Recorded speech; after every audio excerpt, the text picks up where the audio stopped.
गई, आदर गया, नैनन गया स्नेह, यह तीनों तभी गए जब ही कहा कुछ दे। जैसे ही कोई कर्ज मांगता है वैसे ही उसका सम्मान और आपसी प्रेम खत्म हो जाता है। जिस चीज के लिए पाकिस्तान के मंत्री ने भारत को बड़े बड़े आरोप लगाए थे, उसके पीछे भी उसका सबसे प्यारा दोस्त और आयरन ब्रदर निकला। आखिरकार जिनपिंग ने अपने आयरन ब्रदर इमरान खान को अंधेरे में रखने की क्यों सोच रखी है? तो वहीं दूसरी तरफ यूएन ने एक ऐसा कौन सा संधि सामने ला दिया है जिसे मानने से भारत कर रहा है इनकार। और वहीं दूसरी तरफ ब्राजील के राष्ट्रपति ने आखिर हनुमान जी की तस्वीर लगाकर क्या कह दिया है। इसके अलावा बहुत कुछ, आइए जानते हैं इन खबरों को विस्तार से। हाल ही में पाकिस्तान वाला दिया बुझ गया था, जिसके बाद यह उम्मीद लगाई जाने लगी थी कि पाकिस्तान तो ऊपर गया ही गया और उनके बड़बोले मंत्री जो आजकल गृह मंत्री बन चुके हैं, उन्होंने भारत के ऊपर आरोप लगा दिया था कि यह अंधेरा भारत ने करवाया। लेकिन एशिया टाइम्स में छपी एक रिपोर्ट के अनुसार पाकिस्तान को इसी तरह से ब्लैकआउट का सामना करना पड़ेगा। हालांकि कुछ दिन पहले ही ब्लैकआउट का सामना कर चुका है पाकिस्तान, लेकिन अब बार बार ऐसे गंभीर संकटों का सामना करने के लिए पाकिस्तान को तैयार रहना चाहिए। हालांकि कौन है इन सब के पीछे, जब ये देखा गया तो निकल के आया है चीनी कंपनी। चीन ने अपनी तरफ से ये ऑर्डर दे दिया है कि चूंकि पाकिस्तान ने खूब कर्ज लेकर घी पिया लेकिन कर्ज नहीं लौटाया है, तो उसके बदले में अब वसूली करो। हाल ही में बिजली बिल में बढ़ोतरी की गई थी। पहले से ही कंगाली की दौर में जी रहे पाकिस्तानी जनता के लिए ये बहुत ही बड़ी समस्या थी। हालांकि न तो पाकिस्तानी सरकार को उसकी जनता के दुख दर्द से मतलब है और न ही चीन को। चीन की कंपनियों ने विद्युत उत्पादन व्यवस्था पर पूरी तरीके से पाकिस्तान में कब्जा कर लिया है। वैसे तो ये 50 से 70% के बड़े मुनाफे पर काम कर रहे हैं, लेकिन पाकिस्तान का विद्युत क्षेत्र पूरी तरह से चीन का बंधक बन गया है। हुआनिंग सांडोंग रुई एनर्जी नाम की चीन की कंपनी ने पंजाब के कोयले के आधारित 1320 मेगावाट की साहिवाल परियोजना शुरू करी। इस कंपनी ने 3 साल के भीतर ही अपने द्वारा लगाए गए पैसे को सरकार से वापस ले लिया,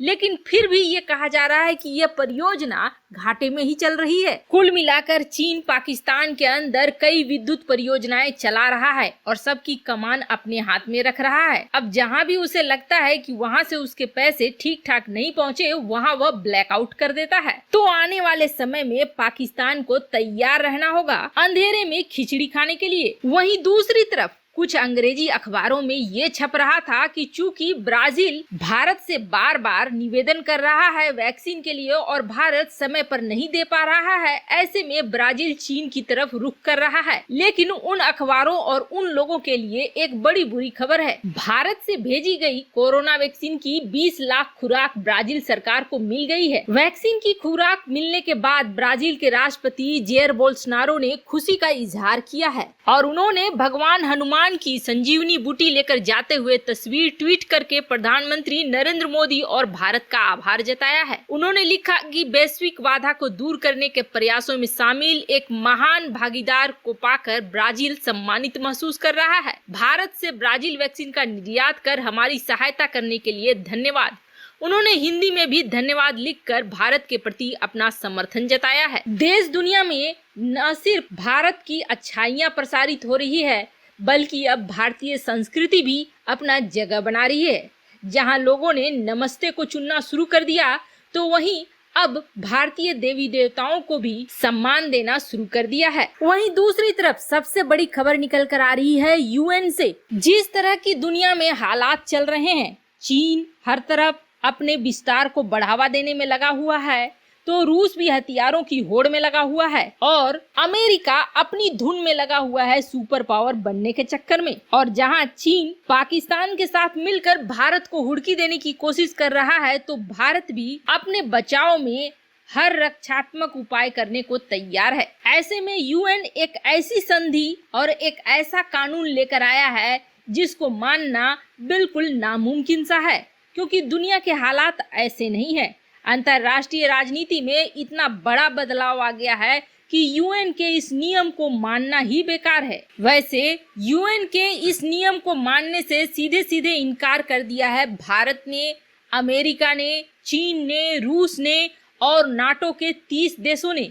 साथ ही साथ जापान जैसे देश ने भी इस नियम को मानने से सीधे इनकार कर दिया है। दरअसल संयुक्त राष्ट्र संघ को ऐसा लगता है कि परमाणु हथियार बेकार चीज है और इससे सिर्फ और सिर्फ हानि पहुंचती है। बात भी सही है।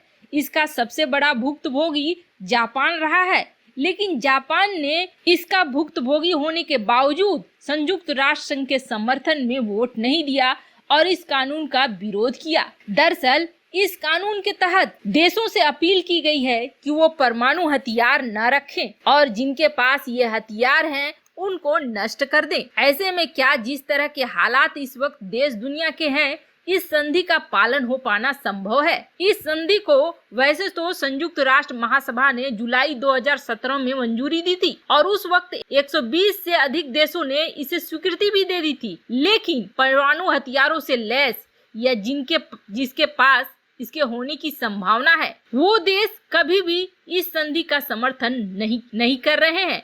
2017 में भी उन्होंने नहीं करा था और आज फिर नहीं करा।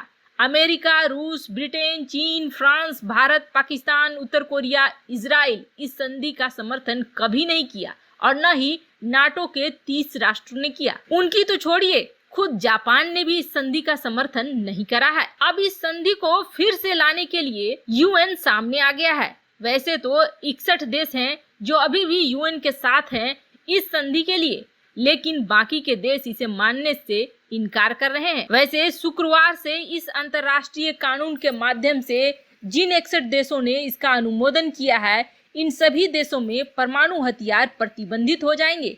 ये देश अपने देश में न तो परमाणु हथियार बनाएंगे और न ही रख पाएंगे। पहले से अगर कुछ है तो उन्हें नष्ट भी करना पड़ेगा। हालांकि संयुक्त राष्ट्र संघ का यह नियम भले ही दुनिया और समाज की भलाई के लिए हो, लेकिन मौजूदा परिदृश्य में बिल्कुल सटीक नहीं बैठता है, क्योंकि वो कहते हैं ना, भय बिनु प्रीति न होई। आज जिस देश के पास जितना ज्यादा परमाणु शक्ति है, उस देश से दुनिया उतनी ही डरती है। आप उत्तर कोरिया को ही ले लीजिए, भले ही उसकी प्रवृत्ति तानाशाही हो, लेकिन कहीं न कहीं अमेरिका भी उससे डरता है। वैसे आपको क्या लगता है, क्या भारत ने इस संधि को मानने से इनकार करके सही किया?